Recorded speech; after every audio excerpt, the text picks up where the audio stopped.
Oke, sudah masuk semua?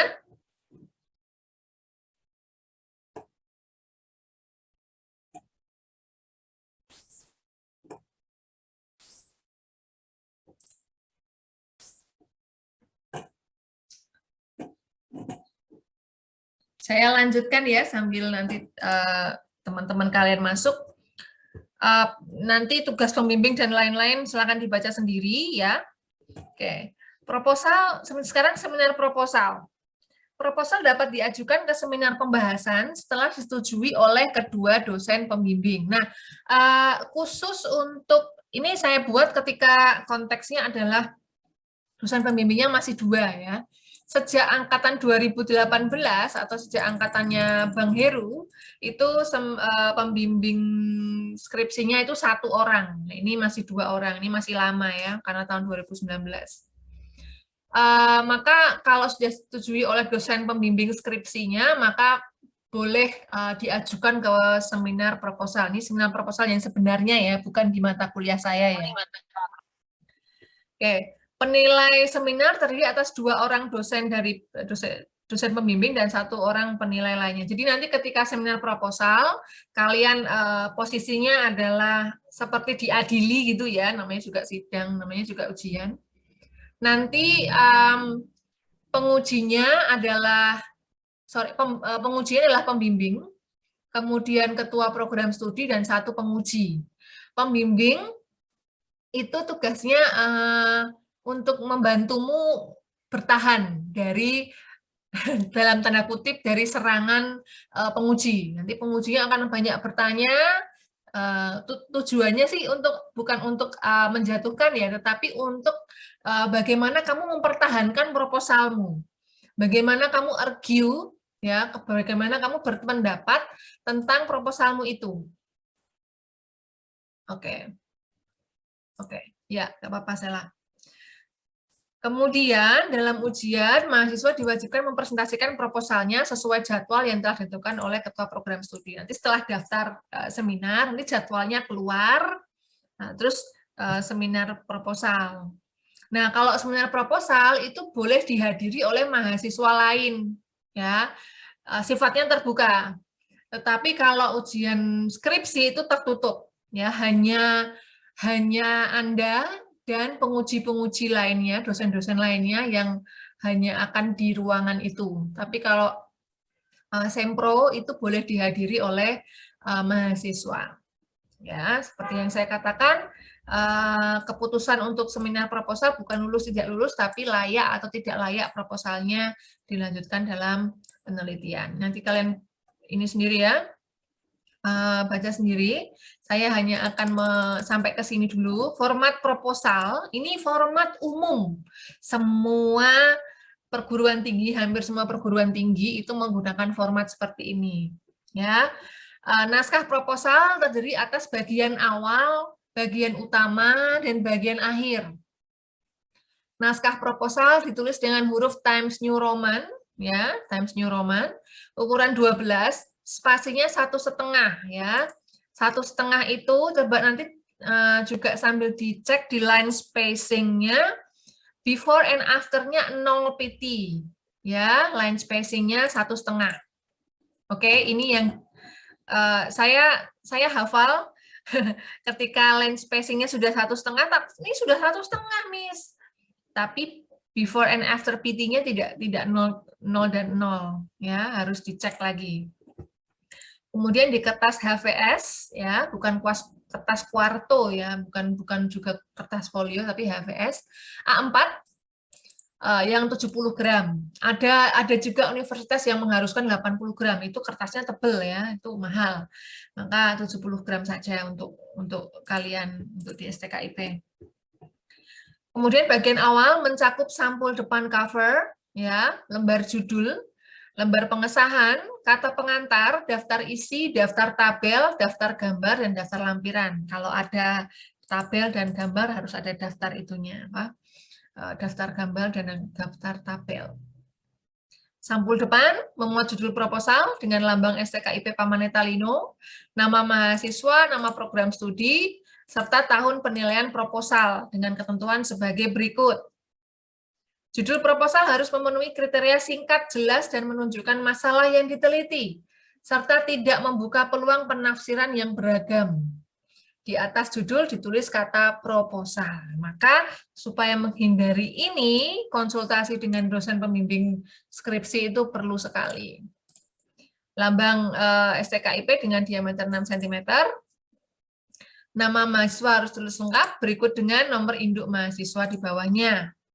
Jurusan dan nama STKIP harus jelas juga. Ya. Terus tahun yang dimaksud adalah tahun pelaksanaan penilaian proposal. Kalau kalian nulis proposalnya di tahun 2023, tetapi baru ujian atau baru seminar di tahun 2025, ya nulisnya 2025, jangan 2023, ya. Itu.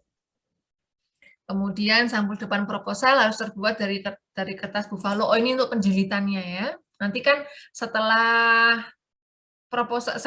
seminar proposal selesai, kalian diminta dan sudah revisi, kalian diminta untuk menjilidnya. Nah, ini ketentuannya. Terus sampul depan itu hurufnya 14 dicetak tebal dan lain-lain. Gambar judul. Nah, sekarang kita masuk ke isinya ya. Isi proposal itu ada 3 bagian utama. Tadi bagian awal, sekarang bagian utama. Pertama adalah pendahuluan, atau kalau di bahasa Inggris, nanti kalian pakai bahasa Inggris itu introduction. Kemudian review of literature. Kemudian research methodology. Nanti saya tunjukkan bagaimana format atau template-nya yang bahasa Inggris. Bagian utama memuat ini tadi ya. Kemudian pendahuluan itu memuat latar belakang permasalahan, identifikasi masalah, batasan masalah, rumusan masalah, tujuan dan manfaat penelitian. Latar belakang permasalahan memuat alasan-alasan penting mengapa meneliti masalah. Di sini dijelaskan masalah yang diteliti adalah ruang lingkup permasalahan yang lebih luas dan dikerucutkan menjadi lebih spesifik seperti yang saya ajarkan kan kemarin. Nah, pendahuluan ini sama dengan bab 1. Tinjauan pustaka sama dengan bab 2. Metode penelitian sama dengan bab 3. Oke. Nih, dari sini dulu. Identifikasi masalah memuat daftar dari permasalahan yang menjadi fokus penelitian. Jadi latar belakang tuh uraianmu, mengapa kamu mengambil judul itu, apa masalahnya, apa yang solusi apa yang kalian tawarkan. Nah, diidentifikasi masalah itu di list, masalah-masalahnya itu di list. Ya. Setelah di list, kemudian masuk ke batasan masalah.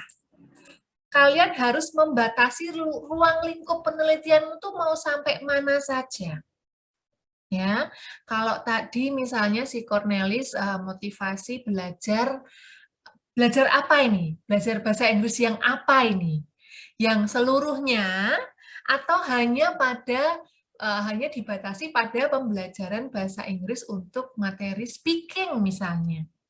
Atau dibatasi untuk reading saja misalnya. Ya. Di judul kadang-kadang itu sudah juga dibatasi. Boleh juga dimasukkan lagi apa yang kalian batasi, sehingga kalau ditanya misalnya Cornelis bagaimana motivasi untuk belajar siswa bahasa Indonesia. Oh, saya tidak meneliti bahasa Indonesia, tetapi saya merujuk kepada batasan masalah, yaitu hanya membatasi pada pembelajaran bahasa Inggris. Atau bagaimana pembelajaran bahasa Inggris, motivasi siswa untuk belajar reading. Oh, saya tidak melihat reading, saya hanya membatasi pada speaking-nya saja misalnya. Nah, itu perlu, supaya tidak bingung. Kayak tadi ya, Cornelis mau motivasi, mau disiplin, mau semuanya mau. Itu nanti bingung. Ya, lebih baik dibatasi sehingga hasilnya juga jelas kalau dibatasi. Saya hanya di sini saja. Ruang lingkup itu ruang gerakmu. Kamu hanya bergerak di lingkup itu saja. Oke. Kemudian inti dari bab 1 juga adalah rumusan masalah. Nah, ini yang sering langsung dirujuk oleh penguji-penguji skripsi. Lihat rumusan masalahnya. Rumusan masalah memuat pernyataan atau pertanyaan lebih tepatnya ya, yang singkat tentang masalah yang diteliti. Susunan kalimatnya berupa pertanyaan, ya, kalimat pertanyaan. Saya salah nulis pertanyaan, ya, berupa questions. Ini kalau bahasa Inggrisnya adalah research question. Tujuan penelitian itu memuat sasaran yang diperoleh dalam penelitian. Ini biasanya menjawab rumusan masalah secara general. Terakhir, untuk bab 1 adalah manfaat penelitian atau significance of research. Itu manfaat itu jadi dua, ada manfaat praktis dan manfaat teoritis. Manfaat teoritis itu sumbangsih apa yang diberikan oleh penelitian kalian tentang teori, misalnya kalau tadi teori motivasi. Apa sumbangsihnya untuk teori? Kalau penelitiannya tentang linguistik, tentang pragmatik, apa sumbangan penelitian kalian ini, hasil penelitian kalian ini nantinya terhadap teori pragmatik? Kalau manfaat praktis, manfaat apa yang langsung dirasakan oleh partisipan-partisipan yang terlibat? Kalau itu tentang pendidikan, maka partisipannya adalah guru, murid, atau kepala sekolah misalnya. Nah, apa sumbangsih yang langsung dirasakan oleh pihak-pihak ini? Itu manfaat praktis. Next adalah tinjauan pustaka atau review of literature. Ya, tinjauan pustaka memuat mengenai kajian teori dan landasan empiris yang mendukung pendekatan pemecahan masalah. Jadi teori yang di situ itu enggak semuanya teori kamu masukkan, enggak, hanya yang berkaitan dengan variabel yang kalian ambil, ya, dan yang mendukung dari penelitian kalian. Misalnya, saya mau pakai metode untuk mengambil data tentang motivasi ini dengan kuesioner. Kenapa? Karena teori ini, dan ini mendukung untuk mengambil data motivasi itu dari kuesioner, misalnya begitu. Atau saya mau menggunakan atau mengambil jenis penelitian kuantitatif dengan membandingkan teori reciprocal teaching dan teori apa ya misalnya ya, student team achievement division. Kenapa pakai itu? Karena teori mengatakan bahwa untuk mengajar reading itu pas kalau kita pakai metode ini dan ini. Maka saya ingin membandingkan keduanya. Misalnya begitu.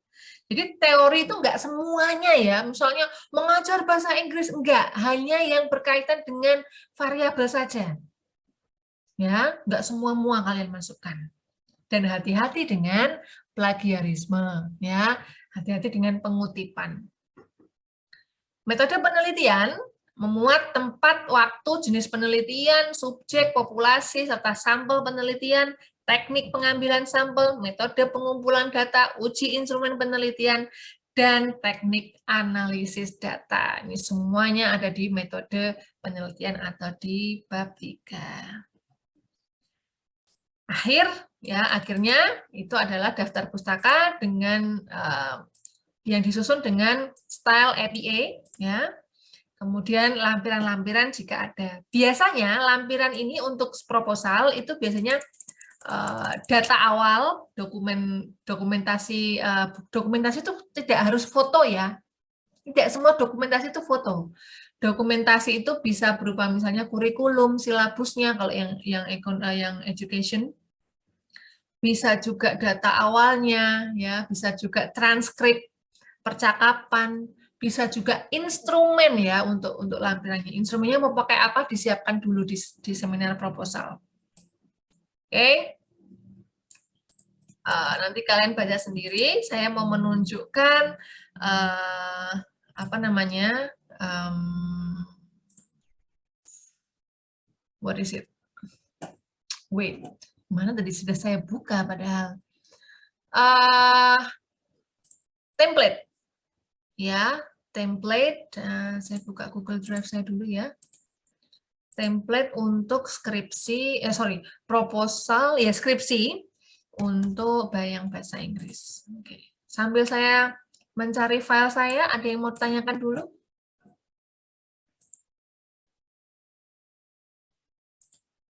Sampai situ? Question so far?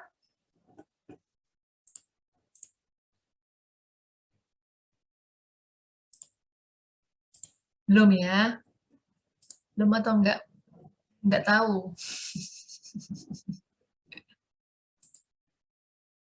Enggak tahu, Miss.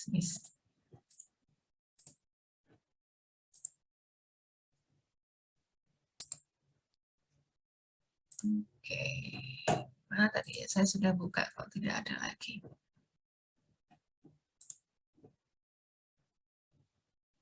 Alright. Nah, ini. This is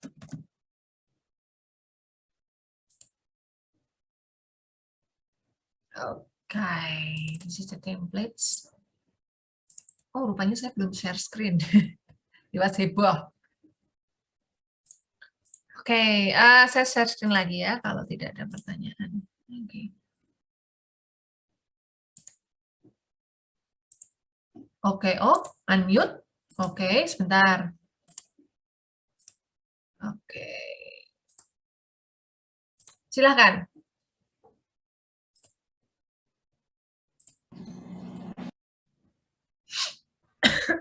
Silakan, mau nanya? Halo. Ya, ya. Silakan. Ini saya Yudas Alno. Ya. Saya ingin bertanya, tapi ini lebih apa ya? Pengen konfirmasi aja gitu untuk masalah judul yang saya ajukan. Di sini kan saya menuliskan judulnya itu penurunan nilai akademik prodi bahasa Inggris kuliah online di STKIP Pamanet Talino. Jadi untuk apa ya? Batasan ruang lingkup masalahnya ini berdasarkan judul saya ini lebih ke prodi bahasa Inggris ya. Iya. Karena kan saya di sini prodi bahasa Inggris. Ya. Nah, kemudian waktu saya mengisi mengisi Google Form yang Miss berikan, saya kan menulisnya itu kualitatif. Tapi kalau misalnya nanti saya ada mengajukan data-data, misalnya data-data bukti bahwa penurunan nilai akademik dalam bahasa Inggris itu menurun, itu apakah menjadi permasalahan? Maksudnya apakah itu menjadi apa ya, penelitian yang kuantitatif atau kualitatif? Oke, thank you.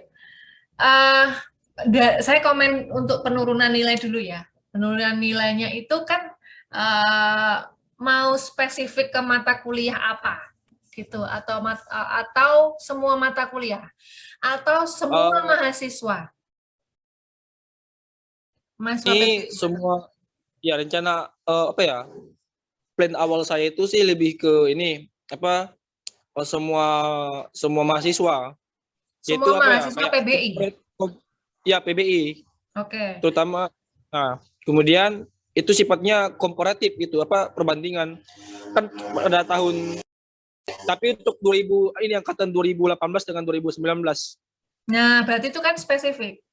Maka ya, pertama harus kamu tentukan dulu spesifikasinya, apakah itu semua angkatan. Kalau semua angkatan yang skripsi juga ikut loh itu.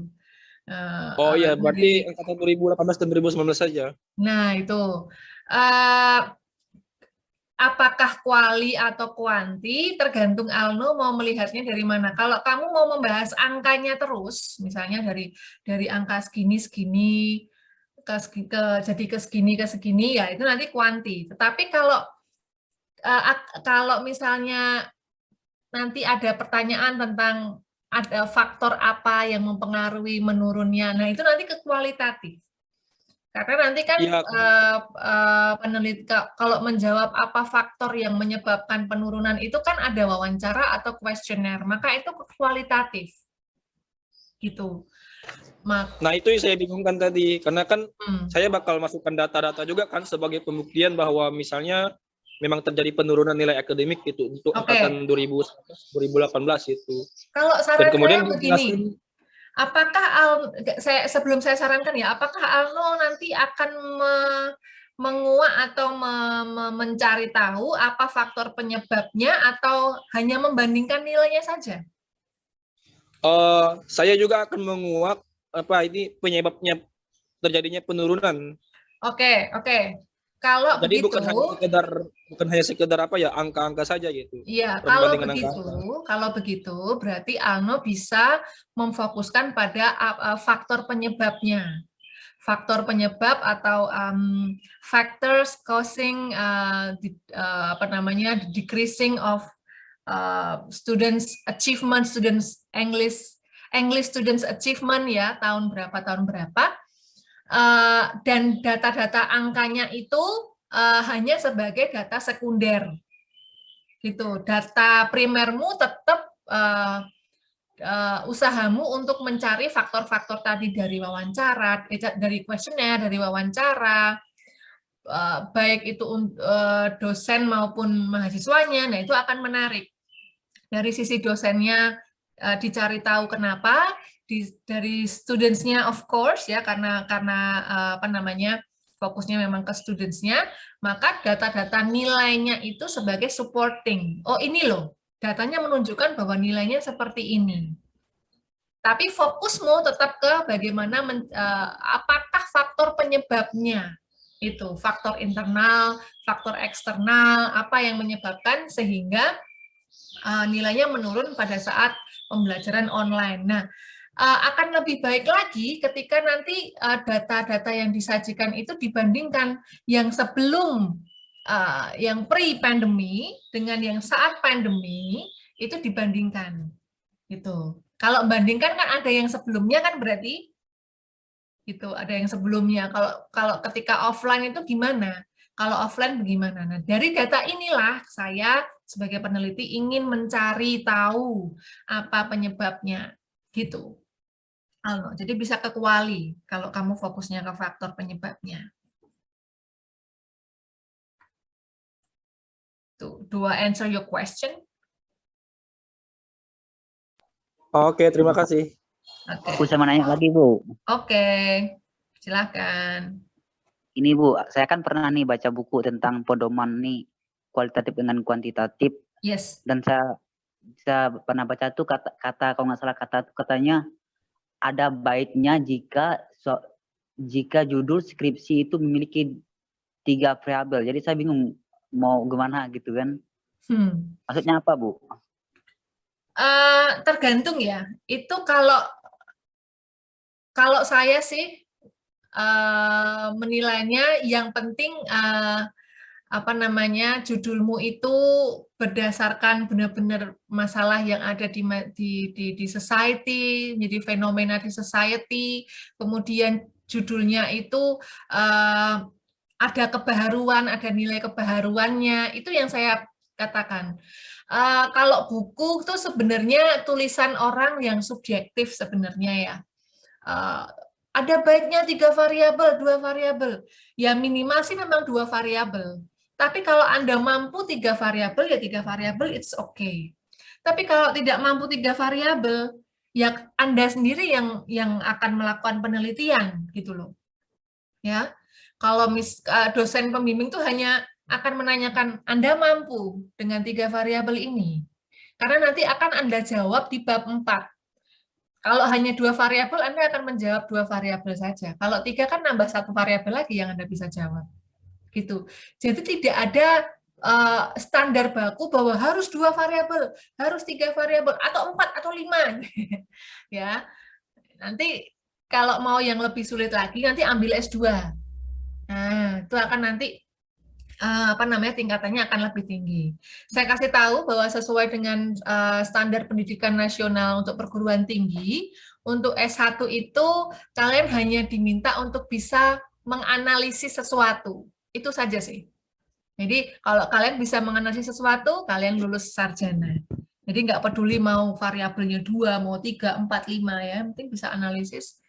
Itulah tagihan untuk sarjana. Gitu Cornelis, jangan bingung-bingung ya. Mau pakai 2 variabel yang saya usulkan tadi, kalau Anda mampu, it's okay. Kalau 3 mampu, oke. Silakan. Kembali lagi ke mahasiswanya. Ya. Baik, Bu.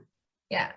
Karena pernah begini, saya pernah mendengar ketika saya jadi Kaprodi, ketika evaluasi, ada mahasiswa yang disarankan oleh dosennya 2 variabel. Ya. Dia ngeyel, enggak Pak, enggak Bu, saya mau 3 variabel. Oke, silakan kalau Anda mampu. Kuantitatif pula, ya, dia membandingkan yang variabel independennya itu reading, Yang satunya itu motivasi dan apa gitu lagi. Oh, anxiety, kekhawatiran ke apa gitu. Ketika mengerjakannya, nah toh bingung, dia nggak tahu, dia stres, dia nggak bisa gitu. Akhirnya ketika ketahuannya ketika seminar proposal dia nggak bisa jawab, dia ngomong kesulitan, ya sudah, karena sudah disarankan 2 kok, ayo. Akhirnya balik ke 2 lagi, 2 variabel. Ya. Yang nanti menjalani itu kalian sendiri gitu loh.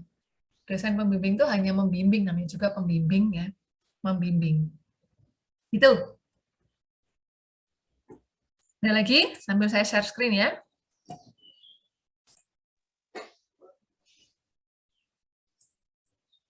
Oke, kalau tidak ada, ini contoh template proposal atau skripsi dalam bahasa Inggris.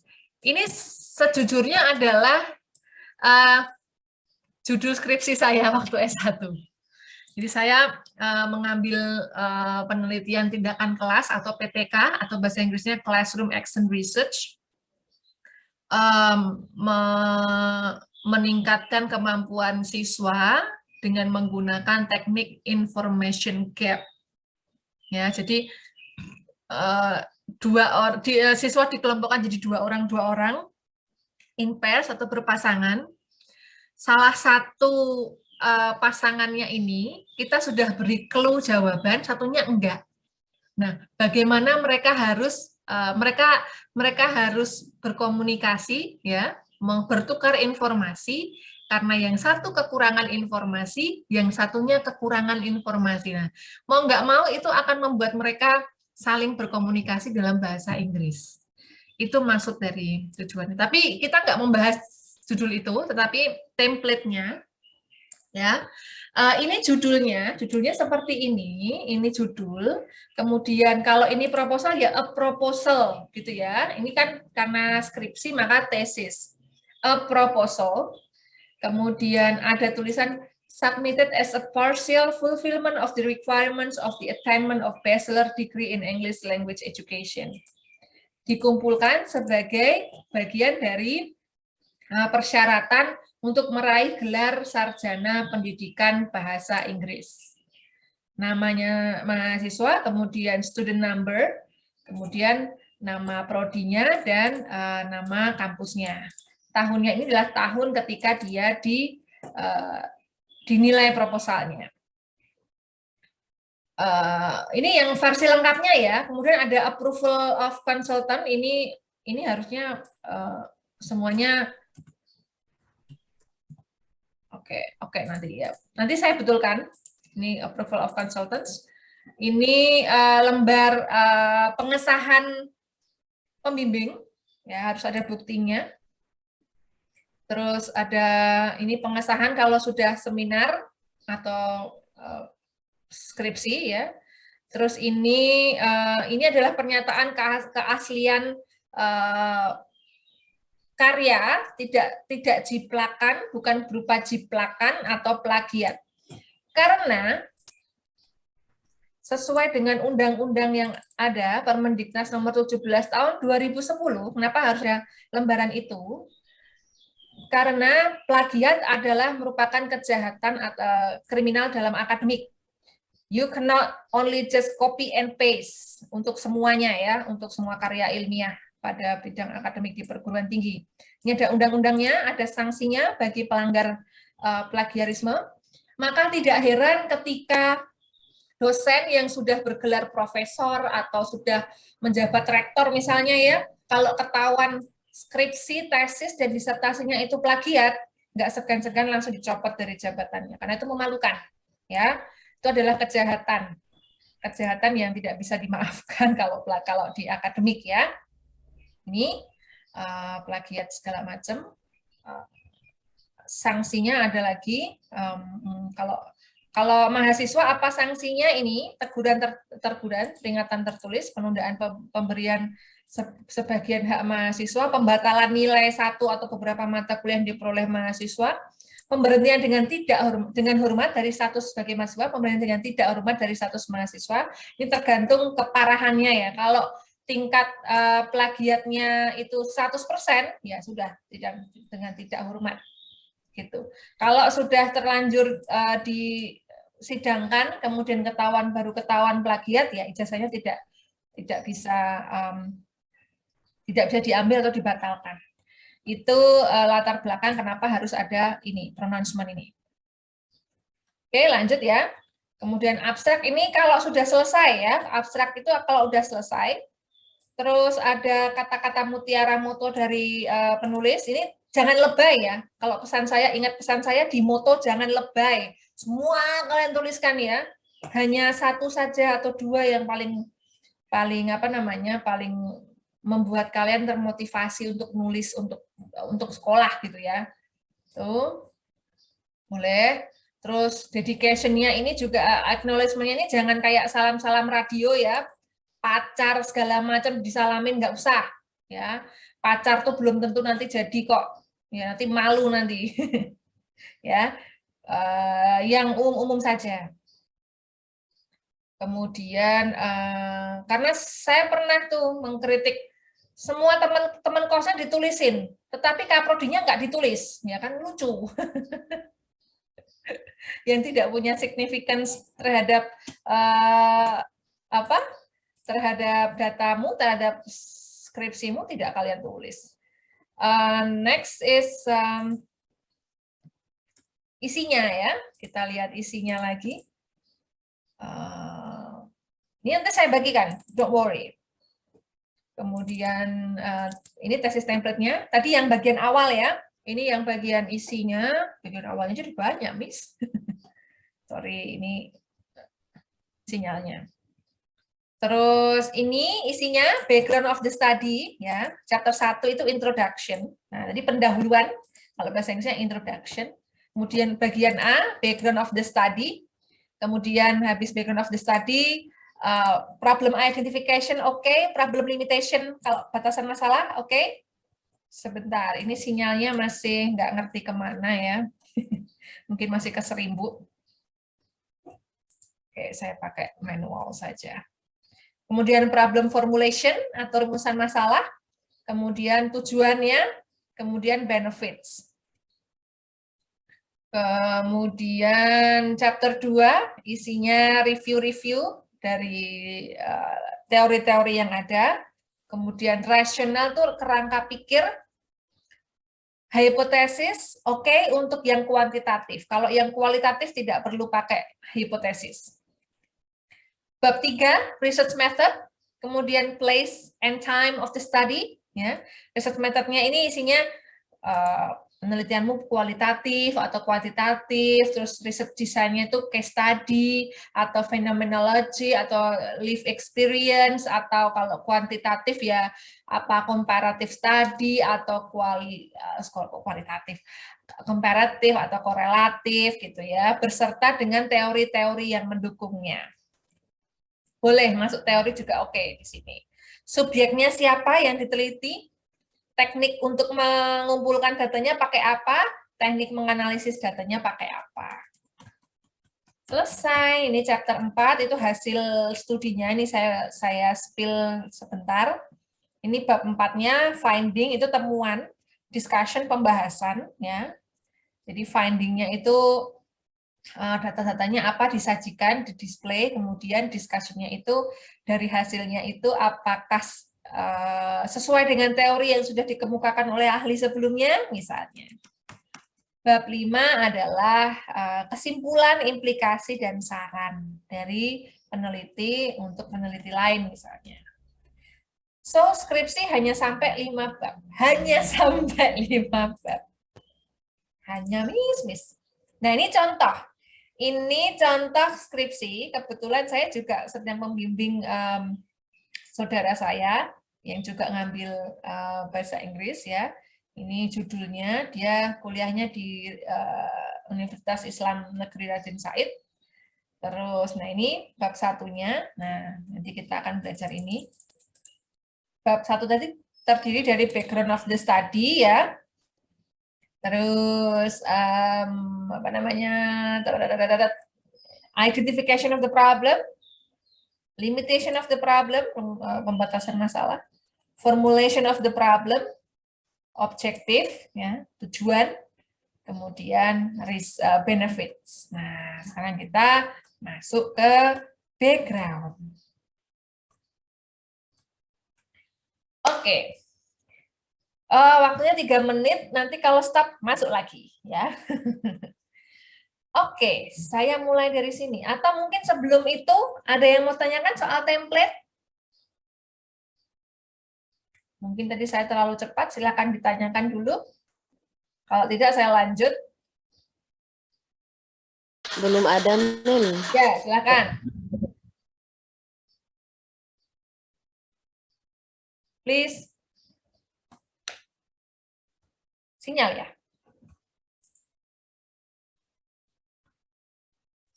Belum ada, Mem. Belum ada pertanyaan. Oke, you just ask no. Ya, pasti. Ya, pasti saya akan bagikan. Don't worry. Kalau belum ada, oke. Sekarang, kalian apakah pernah mengikuti webinar yang pernah saya isi saat di ESA? Tentang penulisan skripsi.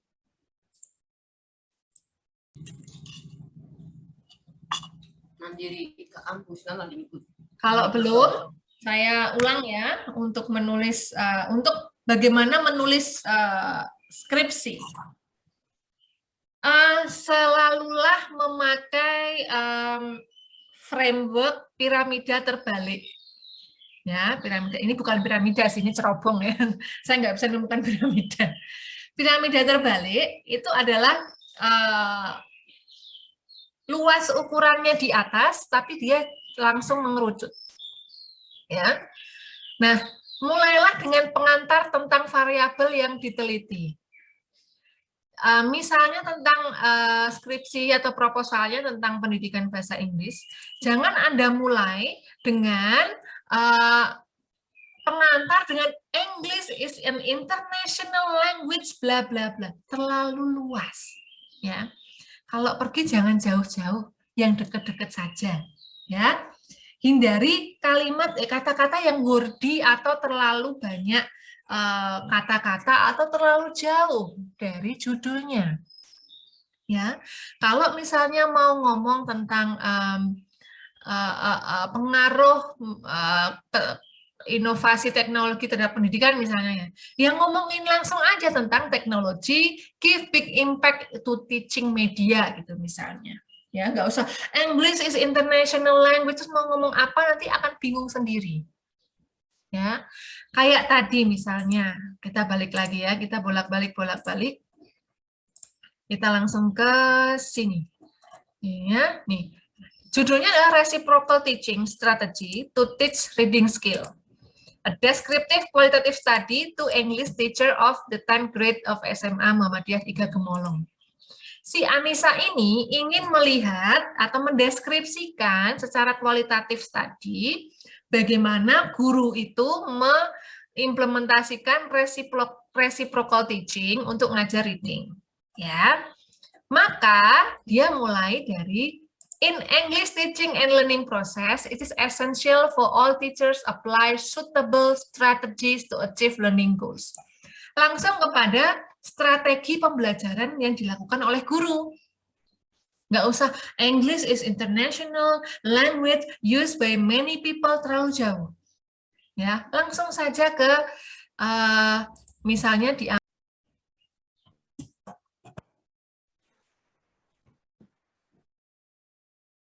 Oke, sudah? Oke, lanjut ya. Langsung saja bisa memilih dari salah satu strategi yang ada dalam judul. Ini kan dia ngomongkan tentang strategi guru ya, yaitu reciprocal teaching. Maka dia mulai juga dengan dari strategi mengajar guru, gitu. Atau bisa saja mulai dari misalnya urgensi dari reading skill untuk anak-anak SMA misalnya. Pentingnya mata kuliah reading untuk anak-anak SMA. Untuk apa sih gunanya gitu misalnya. Boleh ya. Tapi nggak usah jauh-jauh. Langsung aja fokus ke reading, langsung aja fokus ke strateginya ya. Coba kalian baca deh dari perpustakaan tuh. skripsi angkatan pertama itu. English is, aduh, itu semuanya kayak begitu aja ya. Ketika saya minta untuk enggak itu ya bingung mereka. Terus mulai dari mana, Miss gitu. Oke.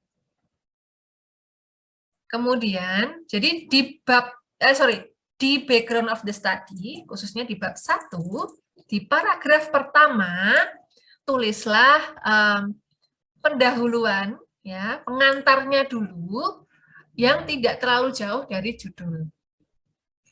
Miss, apakah boleh mengutip? Boleh, tapi jangan banyak-banyak. Ya, pengutipan itu nanti banyak malah di bab 2, bukan di bab 1. Ya.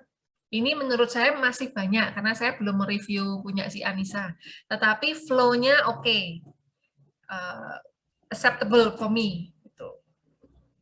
Dia ngomong bahwa in English teaching and learning process is essential for all teachers applies suitable strategies to achieve learning goals. Ya, dikuatkan dengan seperti yang dinyatakan oleh Brown tahun 2021 halaman 210. Teaching strategy are particular method bla bla bla. Nah, ini adalah pernyataannya si Brown. Tetapi dia juga membuat dia mengartikannya lagi dengan bahasanya sendiri.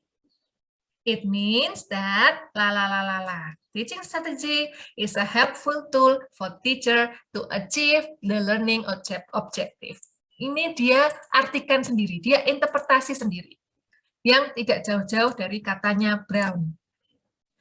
Kemudian, terlebih lagi, moreover, teaching strategy plays important role in assisting Tahu dari mana? Nah, ini disupport oleh omongannya Stone dan Morris. Nah, ini omongan dari ahli lagi. Kemudian, dia mengartikannya lagi. In another word, dengan kata lain, ya, biasanya untuk menandakan bahwa itu adalah interpretasi penulis sendiri, ada tulisan it means, ya, dan in another words, ya, dengan kata lain dia membuat bahasanya sendiri. Nah, therefore, teacher has important role as a facilitator, mediator, and evaluator. Ini menurut ini. Kalau menurut saya ini nggak perlu lagi, ini cukup dari kesimpulannya dia sendiri. Nah, baru masuk di Indonesia, in Indonesia, English becomes compulsory subject with students should master 4 skills of English, namely listening, speaking, reading, and writing. Dia langsung masuk ke konteks Indonesia, pengajaran bahasa Inggris di Indonesia. Ya. Langsung especially untuk senior high school. Nah, dia mengatakan bahwa khusus untuk anak SMA, student tuh diharapkan untuk bisa berpikir kritis dalam mengidentifikasi, memahami, memecahkan masalah, dan lain-lain. Dia tahu dari mana? Dari Permendikbud ini dan juga dari sumber hakim ini. Ini sumbernya. It means, nah, dia mengartikan lagi, dia membuat interpretasi sendiri. Itu yang benar. Ya, jangan semua kutipan itu kan omongan orang. Nah, interpretasi penulis di mana? Nah, ini penting. Nih, it means the teaching The materials ini masih ngomongin yang ini. Ini walaupun ini kata-katanya penulis sendiri, tetapi dia mengelaborasi dari yang sudah ada. Oh, ini naratif ya. Ini banyak yang masih tipu, saya belum memberikan review. Masuk ke paragraf setelahnya, baru masuk ke reading dia. Jadi ini ngomongin tentang pembelajaran bahasa Inggris secara umum, ya kan? Strategi mengajar bahasa Inggris. Terus dia ngomongin tentang skill-skill apa sih yang diharapkan dari anak SMA, utamanya untuk ke reading, misalnya. Dia baru masuk ke reading. Nah, as far as reading is concerned, some expert in the literature have defined reading as follow. Boleh memberikan definisi, tapi nggak usah banyak-banyak. Menurut saya ini terlalu banyak. Ya, karena simpanlah untuk di bab 2. Nanti kalian di bab 2 nggak tahu ngomong apa loh nanti kalau banyak kutipan di bab 1. Reading adalah ini. Ini menurutnya Brown lagi, dia banyak mengutip bukunya Brown. Terus dia mengutip ini juga. Nah, ini kata-katanya sendiri. From those description of reading, it can be concluded that, nah ini kata-katanya dia. Reading is an active get, nah. Dealing with ini juga masih mengelaborasi dari ini, dari pembicaraan sebelumnya. Jadi bukan pendapat pribadi ya. Oke, lanjut. Masuk ke sini, ya, reading itu penting loh, ya, harus dikuasai oleh pembelajar bahasa. Ya. Tetapi nah ini ngomongin idealnya, ya, ini ngomongin kondisi idealnya. Ini ngomongin kenyataannya. Nah, begitulah cara menyampaikan masalah dalam sebuah tulisan. Beri ideal condition, ya. Ini ideal conditionnya. Harusnya itu seperti ini loh, memahami teks, ya, memahami ini sehingga bisa ini proses untuk memahami makna dari teks juga apa namanya ini thought ya, diajarkan dengan efektif, lalalala. Ini kondisi ideal. Ini saya tulis di sini ya, kondisi ideal. Maka kemudian di sini masuk masalahnya. Ditandai dengan however, in fact. Ya. Reading is an important skill that must be mastered by EFA students. However, akan tetapi, kenyataannya, the students are lack of motivation in reading activity. Nah, ini. Idealnya sih semua harus mau baca. Karena apa? Karena kalau membaca kita bisa memahami materi, bahasa Inggris, bisa menggunakan bahasa Inggris, dan seterusnya, dan seterusnya. Nah, tetapi yang ada di kenyataannya itu seperti ini loh, gitu. Nah, inilah masalah, ini kondisi yang sebenarnya. Itulah bagaimana kalian bisa menyampaikan masalah. Oke. Nah, kok tahu dari mana lack of motivation, apa ngomong sendiri atau asumsi sendiri? Enggak. Because based on the result of observation in pre-research, harinya in pre-research ya ini. In pre-research, sebelum riset, jadi dia sudah mengobservasi dulu ya. The researchers saw many students got bored. Apa bored? Apa bored? Bosan. Bosan or sleepy when learning English reading material. As a result, sebagai akibatnya, students cannot be able to focus on learning process reading in terms of understanding the context of the text. Maka itulah dia tidak bisa fokus karena bosan dan sleepy. Ya, ini masalahnya. Paham? Paham, tapi ada pertanyaan saya. Ya. Ini kan based on the result of observation in research kan dia bilang. Nah, ini kan belum dia apa ya, kayak ya berdasarkan penelitian kan, hasil penelitian dia bilang bahwa terdapat banyak apa ya yang bosan kemudian ngantuk gitu. Nah, ini apakah perlu ditunjukkan dengan data gitu untuk apa bahwa benar gitu bahwa riset itu menunjukkan ini tadi kayak ada permasalahan bored or sleepy di saat learning English reading material. Oke. Inilah buktinya di sini. Kalau mau bukti otentik nanti di lampirannya. Misalnya di lampirannya nanti ada lembar observasi pada saat pre-research. Nah, itu bisa ditunjukkan di situ. Atau hasil kuesioner misalnya. Nah, kalau mau bukti otentik yang selengkapnya di lampiran. Tetapi di dalam teks, di dalam body text, kalian cukup menyampaikan hasilnya saja, hasil analisis dari form yang sudah kalian gunakan ketika di pre-research. Pre-research ini sebelum research. Gitu, Alno. Oke? Is it okay? Oke, tapi ini apakah berdasarkan apa ya? researchernya yang penulis atau mungkin menggunakan data Enggak, ini researcher yang penulisnya. Ini penulis sendiri. berarti berdasarkan asumsi penulis. Bukan asumsi. Based on the result of observation this in pre-research. Dia Maksud saya punya bukan asumsi tapi lebih kayak apa ya, ke penelitian dari sang penulisnya gitu yang didapatkan di lapangan. Iya.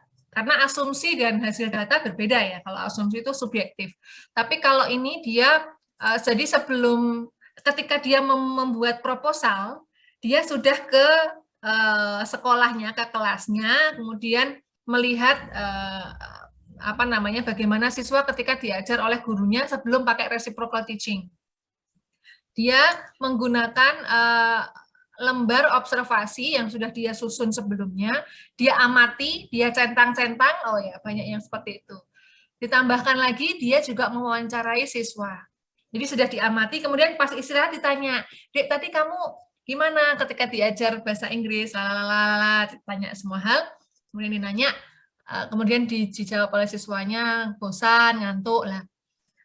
Dari jumlah siswa yang sudah dia amati, dia wawancarailah, dia simpulkan berdasarkan instrumen-instrumen pada saat observasi sebelum riset. Begitu.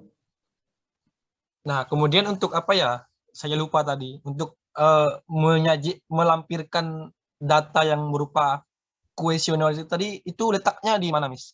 Lampiran. Kan tadi ada di tadi kan saya jelaskan bahwa proposal itu ada 3 bagian. Bagian awal, bagian utama, dan bagian akhir. Bagian akhir itu ada daftar pustaka dan juga lampiran. Gitu. Nah, itu bentuk sifat apa ya? Sifat data yang diberikan itu apa ya saya menyebutnya ini?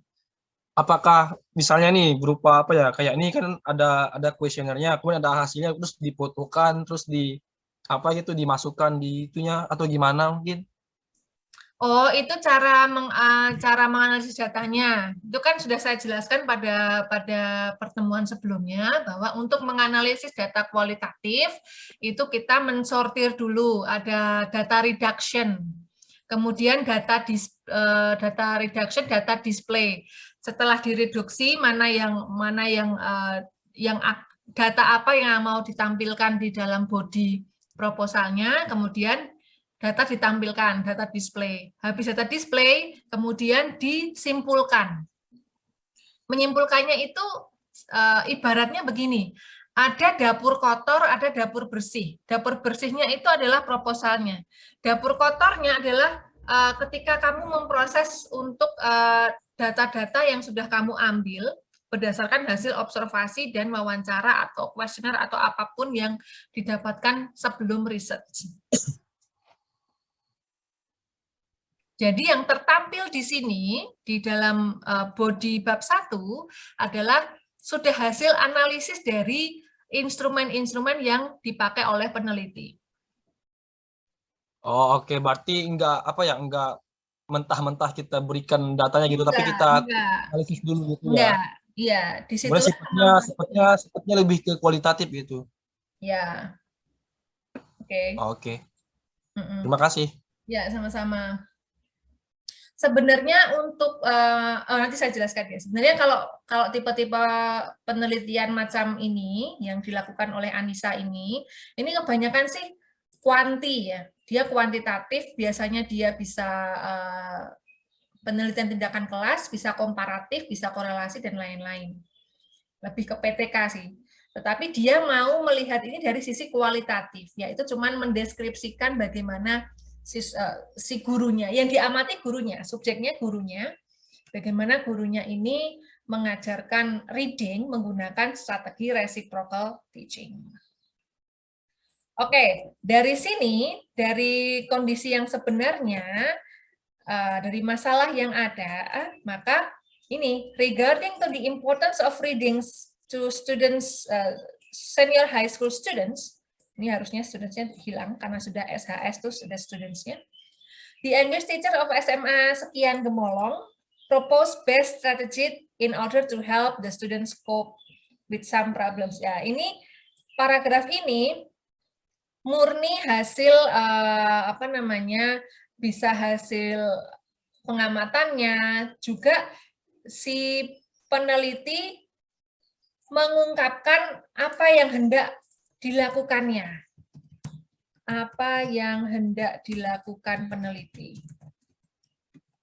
Jadi jelas statementnya di sini. Mau ngapain tuh jelas. Jadi regarding melihat pentingnya membaca, ya, keterampilan membaca untuk anak SMA, maka guru SMA ini mengusulkan atau menggunakan strategi terbaik menurutnya ya untuk membantu students menyelesaikan atau memecahkan masalahnya dalam reading gitu. Nah, ini masih berdasarkan data pada observasi di pre-research. Based on the interview conducted by the researcher in pre-research phase, the English teacher, the students face difficulty in reading. Nah, ini nggak ngarang, karena ini berdasarkan interview yang dilakukan oleh English teacher-nya. Ini yang saya katakan kepada Alno tadi, diolah oleh peneliti sendiri. Kalau mau lihat hasilnya ya di lampirannya. Sayangnya Anissa tidak memberikan saya lampirannya, dia hanya minta saya mereview tulisan di bab 1 sampai bab 3-nya. Terlebih lagi, students kurang termotivasi untuk membaca. Karena boring. Terus ini masalah-masalahnya. Nah, ini uraian masalahnya di sini. Ini kan masalahnya cuma ini doang. Nah, dielaborasi di sini. Bored, sleepy ya. Nah, bored dan sleepy itu dia elaborasi di sini. Ini harusnya begini. Kenapa bored? Ya, karena mereka sudah punya persepsi bahwa membaca itu it's a boring thing. Ya. English teacher-nya juga bilang atau mengatakan bahwa dia sudah mencoba untuk mengimplementasikan strategi reciprocal teaching ke siswanya. Masuk ke paragraf berikutnya, pembaca disuguhi dengan apa sih reciprocal teaching itu secara singkat. Jangan banyak-banyak, menurut saya ini kebanyakan. Secara singkat saja. Nanti yang banyaknya itu nanti di bab 2. Nah, ini singkat saja tentang variabelnya. Nah, ini dia nulisnya variabelnya di sini. Kenapa harus pakai reciprocal teaching? Itu menurut teori begini.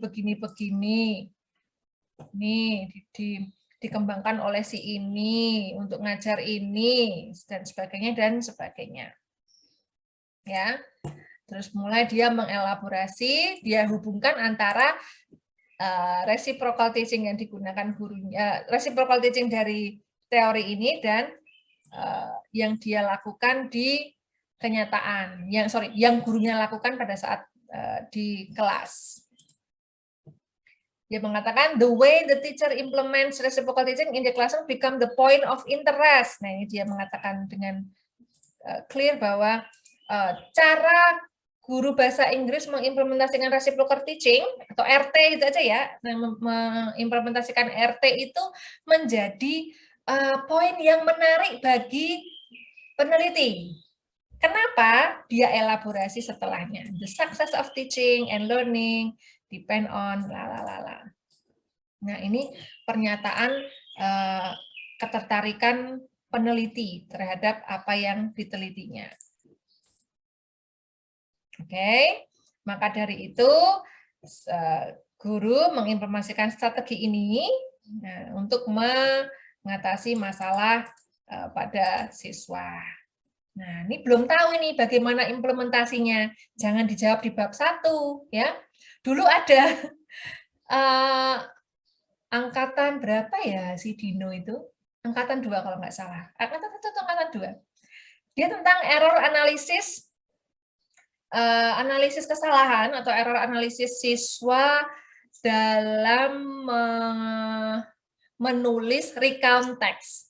Jadi hasilnya tuh ditulis di sini. Oh, jangan dulu. Ya, itu kejutan nanti di bab 4. Ya, maka ini belum tahu bagaimana teachernya mengimplementasikan reciprocal teaching, kan dia cuma ngomong Saya pengen meneliti atau mendeskripsikan bagaimana gurunya mengimplementasikan RT. Gitu aja. Nah, sekarang ini adalah alasan mengapa peneliti tertarik ya. Ini alasan penelitinya itu harus ada. Alasan peneliti tertarik. Kalau kalian tulis di sini, ketika kalian ditanya oleh penguji, kalian tinggal mengacu ke naskah kalian. Tapi ada juga sudah ditulis di naskah, ketika ujian ditanya blank, nggak ngerti, nggak bisa jawab. Itu banyak sekali ya contohnya. Oke, masuk ke sini. Ini adalah novelty, ya. Novelty itu kebaruan penelitian yang ada di bab 1. Ya. Apa beda penelitian? Nanti kalau kalian ditanya, apa beda penelitian Anda dengan penelitian reciprocal teaching yang lain? Atau kalau si Cornelis tadi, apa beda penelitian Anda dengan penelitian tentang motivasi belajar bahasa Inggris lainnya? Nah, harus ada review yang ilmiah. Nah, ini saya tandai dengan ini ya, warna apa ya? Merah. Nggak kelihatan ya? Hijau lah. Oke, di sini dia mengulas penelitian-penelitian sebelumnya tentang reciprocal teaching atau RT. Ya, sejauh yang ditemukan oleh peneliti dalam literatur, nah katakannya gitu, as far as the researcher found in the literature, there are numerous researchers had study about, harus jujur ya, memang sudah banyak yang meneliti tentang RT, gitu, ya. Cara ngomongnya gitu, jadi sejauh yang peneliti ketemukan di dalam literatur, ya, there are numerous researchers had study about reciprocal teaching strategy to teach reading. Contohnya siapa saja? Ini, sebutkan, ya, dia tentang apa, isinya apa? Oh, dia tentang reciprocal teaching, tapi dia melihat dari sudut pandang penelitian tindakan kelas. Oke, isinya apa? Jelaskan.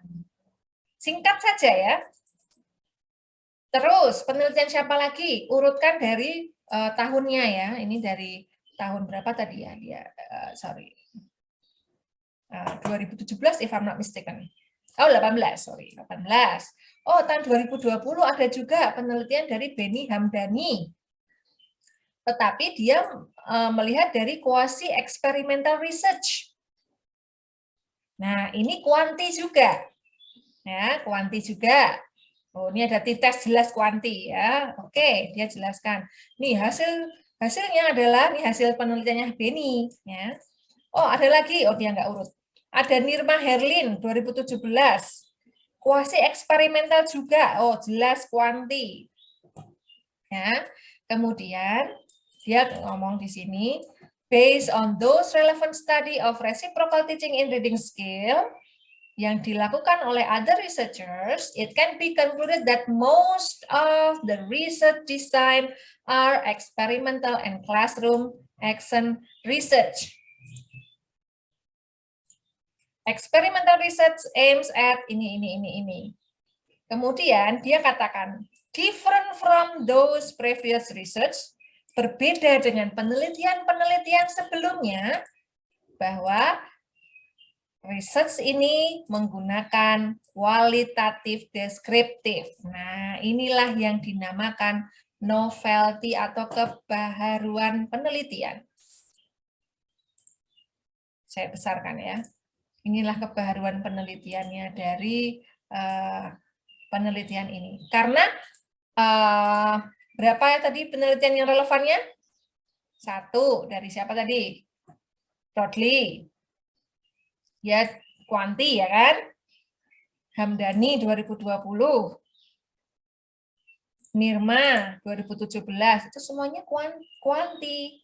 Nah, berbeda bahwa penelitian dari Anissa ini dia melihat dari sudut pandang kuantitatif. Inilah kebaharuan penelitiannya. Novelty-nya di sini.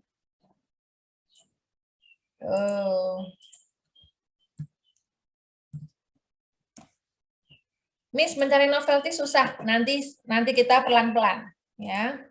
Nanti pelan-pelan. Oke, itu baru background ya. Sekarang kita masuk identification of the problem. Nah, dari problem-problem yang sudah ada di sebelumnya, di poin-poin problemnya apa aja sih? Nah, di poin-poin di sini. Student have problem in reading. Nah, ini kan tadi ada di atas kan? Oke, terus ini dan ini. Ini merupakan list-listnya ya. Jangan lari dari yang di sini. Ini bisa dikatakan bahwa ini adalah kesimpulan poin-poin dari latar belakang, khususnya untuk problem. Paham? Kemudian dia membatasi masalah, ya, hanya pada in the phenomenon of the problem described above. It is not possible to solve all problem. Nggak mungkin selesaikan semuanya problem itu. Nah, maka researcher merely itu hanya berfokus pada the implementation of ini. Sebenarnya judulnya sudah mengkerucut ya. Gitu. Kemudian ini yang paling penting di bab 1 adalah formulation of the problem ini. Karena dia ingin melihat pembelajaran reading skill menggunakan reciprocal teaching, maka problem formulation-nya seperti ini. How is the English teacher implement reciprocal teaching strategy to teach reading in English subject? Nah, how? Kalau how ini berarti nanti menjelaskan apa kira-kira di bab 4 setelah penelitian? Ayo. Cara, proses, ya kan? Cara proses, ya kan? Itulah ciri-ciri penelitian kualitatif ya, tidak bisa terukur ya. Kalau kuanti kan apakah nilainya lebih besar dari berapa, itu kan terukur. Kalau ini enggak. Maka dia pakai how is. Kebanyakan memang kualitatif itu how atau what. Kalau yang punya alat tadi misalnya what are the factors influencing students bla bla bla bla. Itu bisa. Terus objective of the study-nya tinggal menjawab dari sini. Kan ini bagaimana? Nah, berarti to describe. Nah, kemarin kan sudah saya kasihkan kata verb untuk di objective of the study kan. Nah, kalau yang memperhatikan pasti sudah familiar. Ada to describe, to identify, to explain dan lain-lain. To describe the implementation of RT lalalala. Benefitnya buat siapa penelitian ini? Nah, secara teoritis penelitian ini bermanfaat untuk menambah ya referensi atau pengetahuan di dunia pendidikan, di sektor pendidikan misalnya, especially in the implementation of ini. Kemudian manfaat praktisnya ya untuk teachers-nya, karena ini subjek penelitiannya kan untuk teachers. Nah, untuk teachers dan untuk student. Oh, dia juga untuk researcher sendiri, untuk dia sendiri. Nah, kalau ini optional ya. Kalau misalkan kamu pengen menambahkan definisi dari istilah-istilah tertentu di dalam skripsimu, boleh. Strategi itu ini, reading comprehension itu artinya ini, dan lain-lain. Gitu, bab 1 itu. Anda mulai bingung? Berarti tandanya Anda berpikir. Silakan kalau ada pertanyaan. Mem. Ya. Saya mau bertanya, Mem. Ya. Kemarin kan saya kan itu Mem ada buka proposal kan di Google gitu kan, searching gitu. Oke. Tapi Mem saya lihat Mem dia kan memakai kualitatif. Tapi saya lihat ada kayak tabel gitu Mem, kayak berhitung-hitung gitu Mem. Itu gimana Mem? Ya gini ya. kalau kita ke penelitian kualitatif, itu bukan berarti kita haram dengan angka ya. Bukan berarti kita haram dengan angka. Seperti yang ditanyakan oleh Alno tadi, bahwa kita bisa menggunakan data-data yang berupa angka itu sebagai data pendukung. Coba dibaca lagi. Pasti itu sebagai pendukung. Tidak mungkin kalau kualitatif terus dia terus pakai hitung-hitungan rumus gitu. Ciri-ciri yang paling gampang dilihat untuk kuanti dan kuali, terutama kuanti, itu nanti ada penghitungan analisis data menggunakan t-test atau tabel chi-square atau menggunakan median and mode dan lain-lain. Ya, jadi kualitatif tidak haram hukumnya, ada angka-angka di dalamnya. Saya ini disertasi saya juga tentang kualitatif, ya, tentang ekspresi yang digunakan oleh Trump dan Biden, Joe Biden dalam debat kandidat Presiden Amerika Serikat. Saya juga membandingkan jumlah tuturan yang dia katakan, kan pakai angka itu ya kan, tetapi bukan itu yang menjadi fokusnya. Gitu, Cira. Oke, Mem. Ya. Terima kasih. Sama-sama. Ada lagi? Mem, saya mau nanya, Mem. Yes, Doliana. Apakah judul proposal yang udah kami ajukan langsung Miss ACC atau bakal dikoreksi lagi, Miss? Saya akan koreksi lagi. Saya akan lihat lagi di pertemuan selanjutnya atau sebelum pertemuan selanjutnya, saya akan beri feedback kepada kalian. Nanti tolong dibaca ya. Gitu. Sehingga minggu depan kalian sudah bisa membuat rank-rankan bab 1. Jangan insecure dulu, bab 1 susah. Enggak apa-apa, tulis dulu. Yang penting do it first. Ya. Insecure-nya itu dimanfaatkan, diolah demikian rupa sehingga menjadi hal yang positif. Oke? Saya usahakan, saya berikan feedback kepada kalian terhadap judul-judul kalian itu sebelum hari Minggu. Saya usahakan, ya, because saya juga sedang mempersiapkan data-data saya sendiri untuk saya FGD, tapi saya usahakan, karena kalian tuh berberapa? Ber-30 sekian kan? Saya reviewnya satu-satu, jadinya jadi mohon bersabar, ya. Tapi kalau kalian mau nulis dulu dengan ide kalian, silahkan. Nanti kita perbaiki sambil nulis bab 1. Gitu. Jadi belum yang fix banget gitu, nggak apa-apa. Halo, Mem. Ya, Wina. Sensi apa? Wina, Mem. Oke. Begini, Mem, punyaku kan aku belum nulis judul. Nah, aku lagi mikir nih beberapa hari ini. Nanti bisa nggak judulku tuh disusul? Boleh. Oke, Ya. Mem. Thank you. Ya. Ada lagi?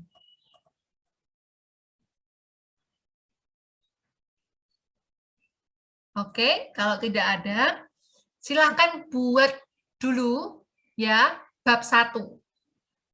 Nanti ya saya akan membagikan template-nya. Gunakan template-nya, oke? Kalau hari ini belum juga sabar. Saya masih mau merapikan dulu sehingga di Google Drive itu isinya materi-materi yang sudah kita pelajari, termasuk template skripsi yang sebenarnya, kemudian termasuk PowerPoint yang saya sempat share tadi, ya. Ditunggu dulu. Silakan nanti buat dulu bab 1-nya. Terus deadline-nya atau kalian bisa presentasikan atau saya beri feedback itu ketika ada kelas lagi di tanggal 9 Mei loh, lama toh? 9 Mei pagi. Lama ini, mau apa lagi kalian? Ya, 9 Mei. Ini proposal. sorry, ini bab 1. Sorry, bab 1. Ya, bab 1, 9 Mei, yang 29 sama 30 April ini saya beri materi-materi tentang research and methodology. Don't worry. 9 Mei loh. Oke. Oh, apa itu?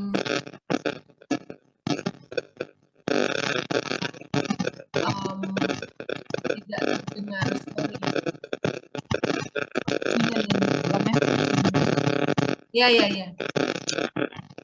Udah dengar suara. I think Wina has a bad connection. Bisa ditulis ya di grup atau di chat ini, Win. Kayaknya kamu tadi bertanya gitu.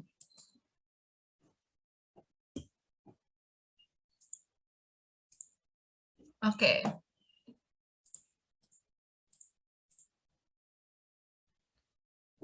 Begini, Mem, proposalnya apakah full English? Iya, full English. Proposal full English. Karena kalau nulis kan kalian masih bisa punya ruang untuk berpikir bagaimana menginggriskannya kan. Yang tadi saya bilang campur itu ketika seminar proposal, tapi usahakan use English. Oke? Full English, please. Oke, Mem. My pleasure. Tinggal 1 menit. Ada yang mau ditanyakan lagi? Kalau tidak, kita akhiri untuk oke. Apakah dalam penulisan bab 1 wajib menuliskan pernyataan dari para peneliti lainnya? Iya, wajib. Namanya penelitian yang relevan, ya, relevant study. Jadi seperti yang sudah saya share tadi, kalian mencari dulu relevant study-nya. Penelitian yang relevan itu yang seperti apa? Yang mempunyai corak dan warna atau variabel yang sama, hampir-hampir sama dengan penelitian kalian. Ya, kalau yang Alno tadi berarti faktor internal dan eksternal pembelajaran bahasa Inggris gitu misalnya, ada penelitian seperti itu. Tetapi Alno apa yang beda dari penelitian sebelum-sebelumnya? Misalnya minimal itu 3 ya, 4 boleh lah, 4 ya, 4 penelitian